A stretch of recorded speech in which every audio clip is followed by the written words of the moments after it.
2,998 പേർ ഉപരിപഠനത്തിന് യോഗ്യത നേടി. 2,998. കേട്ടിട്ട് തല കറങ്ങേണ്ട. ഇത് നമ്മുടെ വിദ്യാഭ്യാസ മന്ത്രി +2 ഫലം പ്രഖ്യാപിച്ചതാണ്.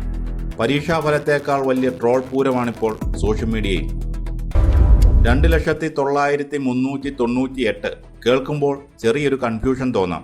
പക്ഷേ ഇത് നമ്മുടെ സംസ്ഥാനത്തെ +2 പരീക്ഷാഫലം പ്രഖ്യാപിച്ച് വിദ്യാഭ്യാസ മന്ത്രി പറഞ്ഞ അക്കമാണ്.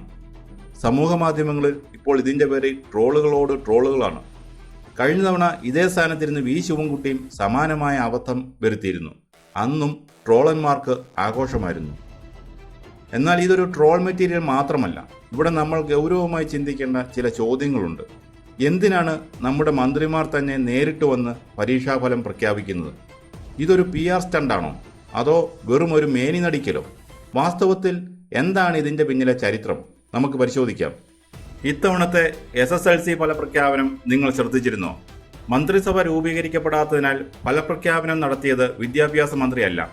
SSLC ഫലപ്രഖ്യാപനം നടത്തിയത് പൊതുവിദ്യാഭ്യാസ principal secretary doctor Sharmila Mary ജോസഫാണ്. യാതൊരുവിധ അബദ്ധങ്ങളോ നാടകീയതകളോ അവിടെ ഉണ്ടായില്ല. വളരെ പ്രൊഫഷണലായി കൃത്യതയോടെ ആ ചടങ്ങ് നടന്നു.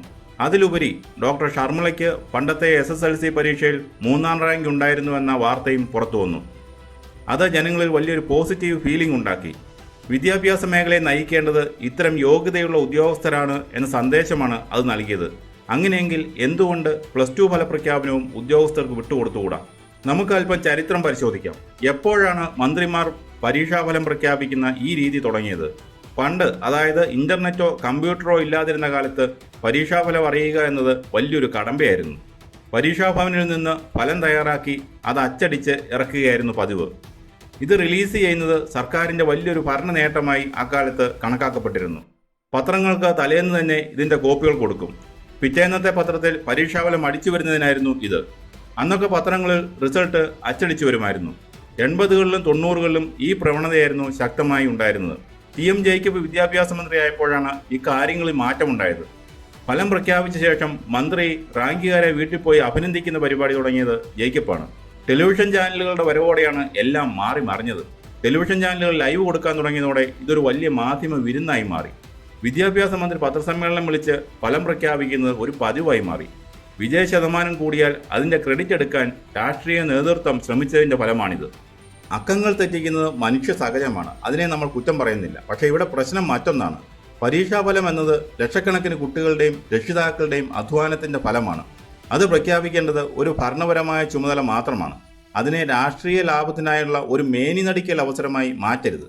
രാഷ്ട്രീയത്തിലെ ഒരു സ്വഭാവമാണ് എന്തിൻ്റെയും ക്രെഡിറ്റ് സ്വന്തം പേരിലാക്കാനുള്ള ശ്രമം. അതിൻ്റെ ഭാഗമാണിത്. വിജയശതമാനം കൂടുമ്പോൾ അത് സർക്കാരിന് നേട്ടമായി ചിത്രീകരിക്കാൻ മന്ത്രിമാർ മത്സരിക്കുന്നു. പരീക്ഷ നടത്തുന്നത് അധ്യാപകരും ഉദ്യോഗസ്ഥരുമാണ്. ഫലം പ്രഖ്യാപിക്കേണ്ടതും അവർ തന്നെയാണ്. അതാരും മൈൻഡ് ചെയ്യുന്നേയില്ല. മറ്റൊരു പ്രധാനപ്പെട്ട കാര്യം ആരും ശ്രദ്ധിക്കാതെ പോകുന്നുണ്ട്: കുട്ടികളുടെ മാനസികാവസ്ഥ. ഫലം വരുന്ന ദിവസത്തെ അനാവശ്യമായ നാടകീയത കുട്ടികളിൽ കടുത്ത സമ്മർദ്ദം ഉണ്ടാക്കുന്നു. ലോകത്തെമ്പാടും വലിയ മാറ്റങ്ങൾ സംഭവിക്കുകയാണ്. പല വികസിത രാജ്യങ്ങളിലും കേന്ദ്ര ബോർഡുകളായ CBSE, ICSE എന്നിവയിലൊന്നും ഒരു മന്ത്രിയും വന്ന് ഫലം പ്രഖ്യാപിക്കാറില്ല. നിശ്ചിത ദിവസം കൃത്യമായ സമയത്ത് വെബ്സൈറ്റിൽ ഫലം ലഭ്യമാകും. കുട്ടികൾ ലോഗിൻ ചെയ്ത് അത് മനസ്സിലാക്കുന്നു. അവിടെ മന്ത്രിമാർക്ക് പത്രസമ്മേളനം നടത്തേണ്ട കാര്യമില്ല. കേരളത്തിലും ഈ മാറ്റം വരേണ്ടതുണ്ട്. SSLC ഫലപ്രഖ്യാപനത്തിൽ നമ്മൾ കണ്ട ആ പ്രൊഫഷണലിസം +2വിലും കോളേജ് തലങ്ങളിലും ഉണ്ടാകണം. രാഷ്ട്രീയക്കാർ മാറി നിൽക്കുകയും ഉദ്യോഗസ്ഥർക്ക് അവരുടെ ജോലി ചെയ്യാൻ സ്വാതന്ത്ര്യം നൽകുകയും വേണം. ട്രോളുകൾ കണ്ട് ചിരിക്കാൻ എളുപ്പമാണ്. പക്ഷേ ആ ചിരിക്കപ്പുറം നമ്മുടെ വിദ്യാഭ്യാസ സമ്പ്രദായത്തിൻ്റെ ചില പോരായ്മകളുണ്ട്. വിദ്യാഭ്യാസ രംഗം കൂടുതൽ ആധുനികവും പ്രൊഫഷണലുമാകണം. അനാവശ്യമായ ചടങ്ങുകളും മേനി നടിക്കലുകളും അവസാനിപ്പിക്കാൻ സമയമായി. അടുത്ത തവണയെങ്കിലും പരീക്ഷാഫലം പ്രഖ്യാപിക്കാൻ മന്ത്രിമാർ വരില്ലെന്ന് നമുക്ക് പ്രത്യാശിക്കാം.